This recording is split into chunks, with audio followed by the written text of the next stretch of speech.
Deputy CM Amjad బాషా అనేక అక్రమాలు చేశారని కడప టీడీపీ పోలిట్ బ్యూరో సభ్యులు పార్లమెంట్ ఇన్ఛార్జ్ శ్రీనివాస్ ఆరోపించారు.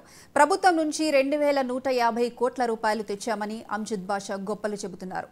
ఆ నిధులు ఎక్కడెక్కడ ఖర్చు చేశారో వివరంగా తెలియపరచాలన్నటువంటి బాధ్యత మంత్రిపైన ఉందంటున్న శ్రీనివాస్తో మా ప్రతినిధి రాజు ఫేస్ టు ఫేస్. కడప జిల్లాలో రాజకీయం వేడి మొదలైంది. అంజద్ బాషా పోలిట్ బ్యూరో సభ్యులు శ్రీనివాస్ రెడ్డి మధ్య ఆరోపణలు ప్రత్యారోపణలు జరుగుతున్నాయి. ప్రధానంగా అంజద్ బాషా ప్రభుత్వం ఏర్పడి నుంచి డిప్యూటీ సీఎం అయినప్పటి నుంచి కూడా భూ కబ్జాలు సెటిల్మెంట్ చేస్తూ వేల కోట్ల రూపాయలు సంపాదించాడని ఆరోపణలు చేస్తున్నటువంటి శ్రీనివాస్ రెడ్డి మనతో ఉన్నారు. ఏది వాస్తవము, ఆయన చేసినటువంటి భూ కబ్జాలకు సంబంధించి మాట్లాడడానికి శ్రీనివాస్ రెడ్డి ఉన్నారు. ఆయన అడిగి తెలుసుకుందాం.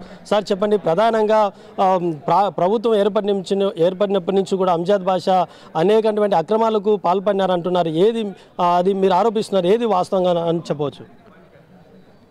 ఆరోపణలు చేశాం, వాస్తవమని అనిపించే చేశాం. దాని మీద ఆయన సరైన సమాధానం సూటిగా చెప్పకుండా దాటవేస్తూ ఒక అసహనంతో, భయముతో, ఆందోళనతో ఎగిరెగిరి పడతా ఉన్నాడు. నన్నేదో తిట్టేస్తూ ఉన్నాడు, మా అబ్బాయిని తిడతా ఉన్నాడు, ఫ్రస్ట్రేషన్కి వెళ్ళిపోతూ ఉన్నాడు. ఎందుకు పోతున్నాడో నాకు అర్థం కావడంలే. మేము సూటిగా అడిగినాం, తప్పు చేయనప్పుడు దానికి సూటిగా సమాధానం చెప్పచ్చు.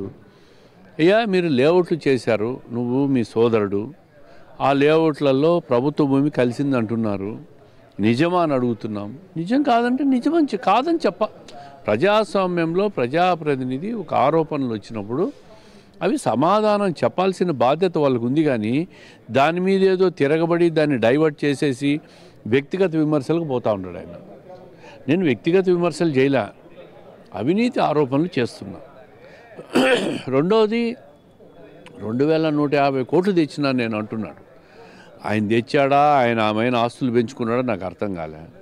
నేను దాని మీద గణాంకాలు, జీవోలు చూపించు, ఎక్కడి నుంచి వచ్చినాయి, దేనికి శాంక్షన్ చేసినావు, చేసిన దాంట్లో దేని మీద ఎంతెంత ఖర్చు పెట్టావు, అవి చెప్పు, సంతోషిస్తాం. ఊరికి అబద్ధాలుగా ఏదో 2150 కోట్లు నేను తెచ్చి చేసేసిన అని చెప్తే ప్రజలు నమ్మాలి కదా, ప్రజలకు వివరించాలి కదా. నువ్వు మంత్రివి, ఎమ్మెల్యేవి, మంత్రివి. నేను సాధారణ ఓటర్ని అడిగినా అనుకొని చెప్పు. ఎందుకంత అహానికి తీసుకుంటావు, అంత వ్యక్తిగతంగా తీసుకుంటావు దాన్ని?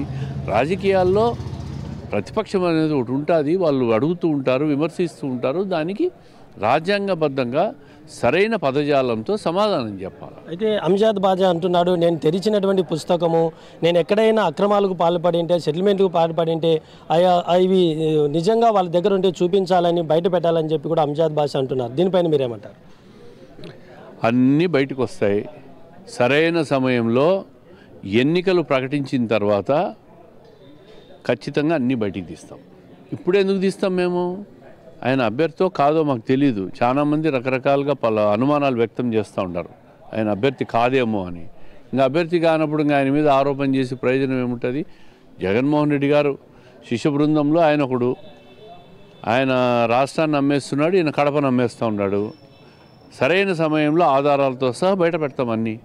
అయితే ప్రధానంగా టీడీపీ గవర్నమెంట్లో కూడా మీరు కూడా నీరు చెట్టు కింద కోట్ల రూపాయల అక్రమాలు పాల్పడినారని చెప్పి కూడా అంజద్ బాషా స్వయంగా చెప్తుంటున్నారు. దీనిపైన మీరు ఏ విధంగా ఖండిస్తారు? ఇప్పుడు అధికారంలో ఎవరున్నారు?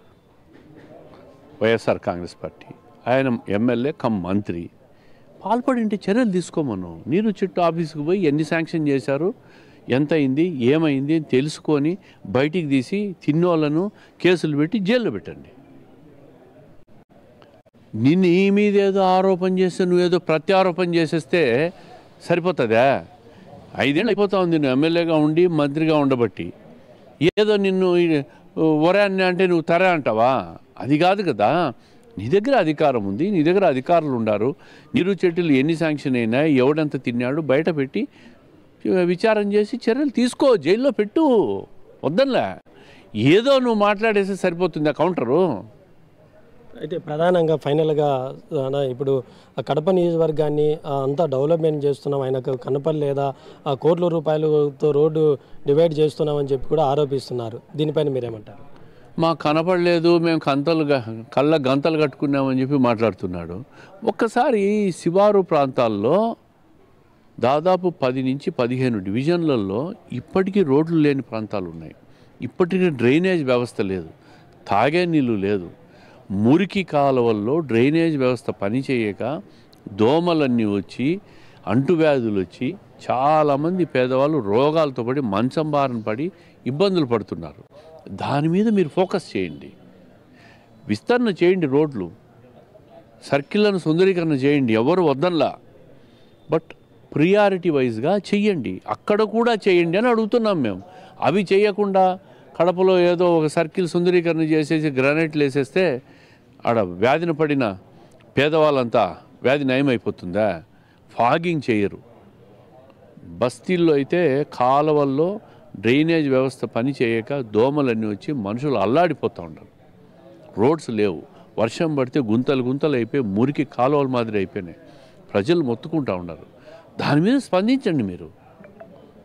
అది అడుగుతూ ఉంటే నేను సుందరీకరణ చేస్తానని మాట్లాడతాడు, కంతలు కళ్ళు పోయినాయని మాట్లాడతాడు. Thank you. ఇది శ్రీనివాస్ రెడ్డి గారు చెప్తున్నటువంటి ప్రధానంగా కడప నియోజకవర్గంలో డివిజన్లో చాలా సమస్యలు ఉన్నాయి, ప్రజలు తీవ్ర ఇబ్బందులు పడుతున్నారు. అవన్నీ కూడా అంజాద్ భాష కనిపించడం లేదా, అభివృద్ధి చేస్తామని చెప్తున్నారు కానీ ఎక్కడ కూడా అభివృద్ధి చెందలేదు.